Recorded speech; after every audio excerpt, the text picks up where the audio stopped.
Good morning. The Trump White House is just so anxious to create an image of a peacemaker that when the president announced on Truth Social Israel and Iran had agreed to a ceasefire, adding congratulations to everyone, he gave it a finite name, the 12-Day War. And just minutes after that moniker was ascribed to the latest Middle East conflict, Vice President J.D. Vance appeared on Fox News. What the Iranians have showed through their support of terror networks, through their now failed effort to build a nuclear weapon, is that they're just not very good at war. And I think the president really hit the reset button and said, look, let's actually produce long-term peace for the region. That's always been his goal. I actually think when we look back, we will say the 12-Day War was an important reset moment for the entire region.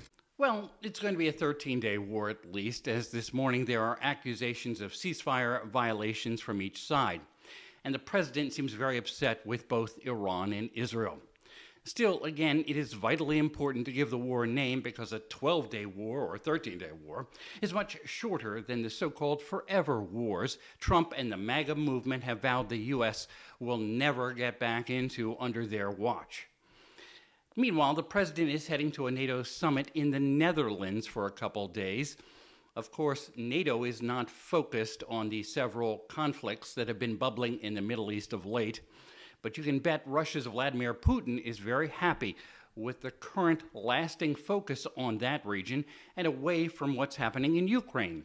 Trump has lost interest in ending that war, and if you're the average news consumer, ask yourself when's the last time you've heard or read a story about Ukraine. Well, that will be the main focus of the NATO summit, as leaders from member nations in Europe remain very much concerned about what Putin has in mind for their part of the world. With Ear on the White House, I'm Bob Costantini.